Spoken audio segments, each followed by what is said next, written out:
Persona 4 Arena Ultimax was released in 2013 for the PS3 and Xbox 360. It was an expanded version of 2012's Persona 4 Arena, which brought the world and characters of Persona 3 and 4 to the fighting genre, while retaining the charm of the original games. The game is a 2D fighter with a lot of depth when it comes to mechanics, and despite its age, it still has a great visual style thanks to the character sprites and backdrops you'll see as you fight, as well as the style of the UI elements.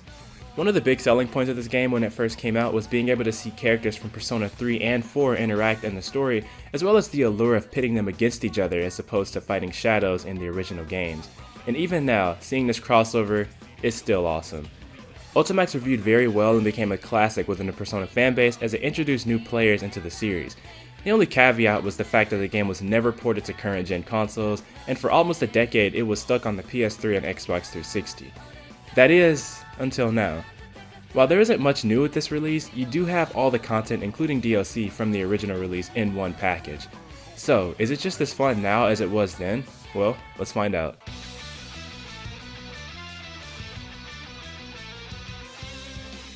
There's a lot to love here, whether you're a fighting game fan or a Persona fan.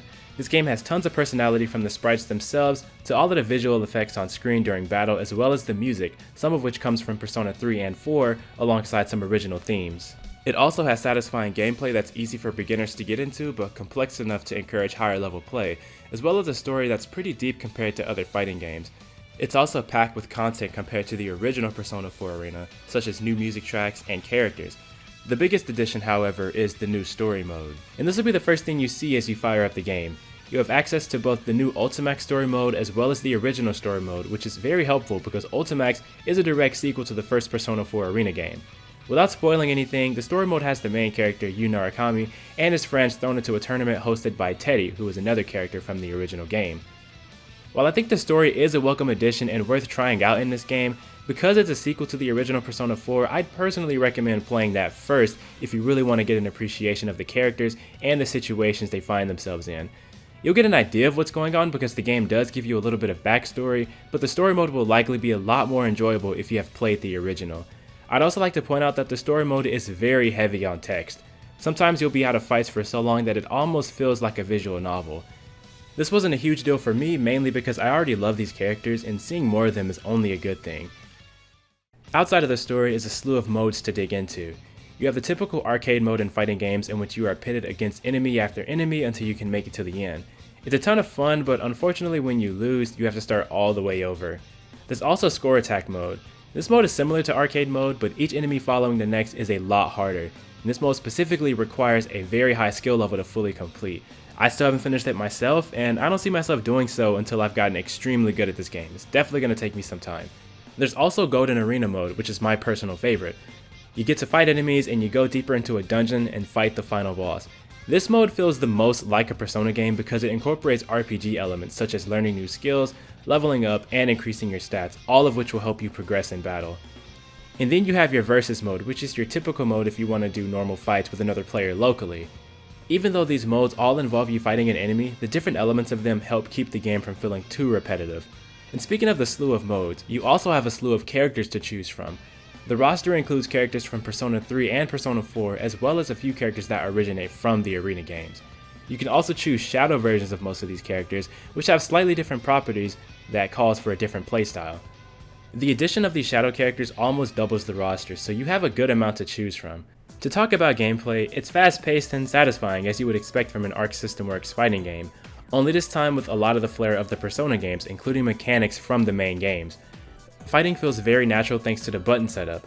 There are 2 buttons dedicated for summoning your persona for an attack, and 2 buttons for the persona user themselves, one for a weak attack and one for a strong attack.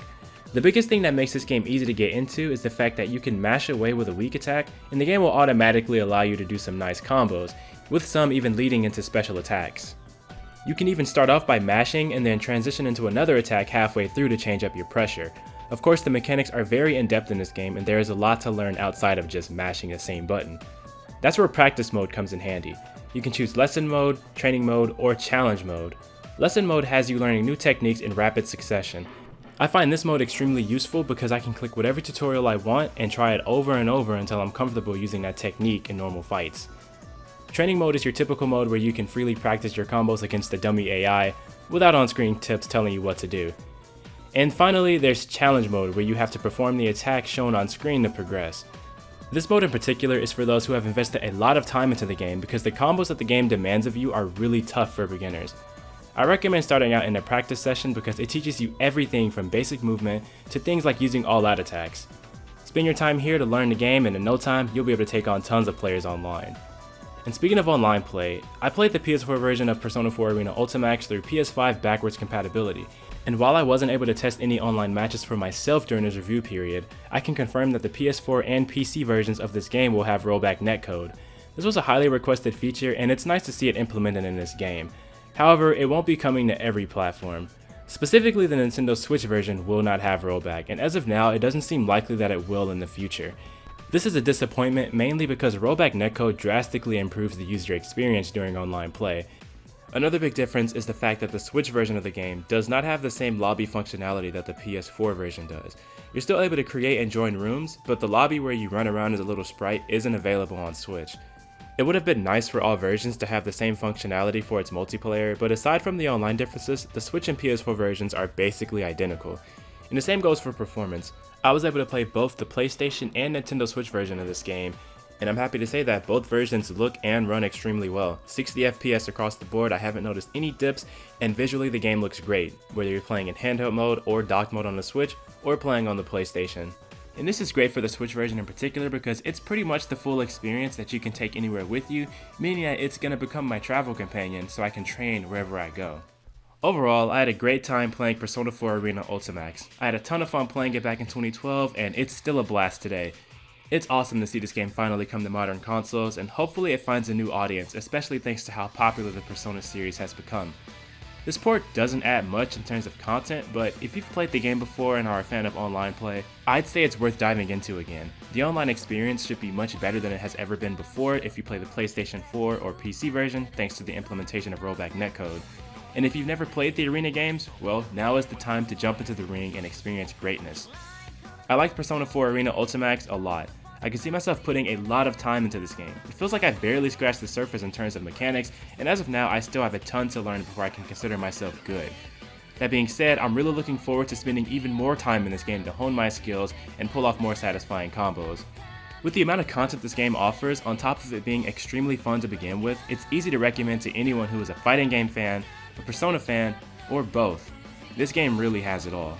And that's going to do it for my review of Persona 4 Arena Ultimax. Make sure you subscribe to GameXplain and ring the bell for a lot more on Persona 4 Arena Ultimax and other things gaming too.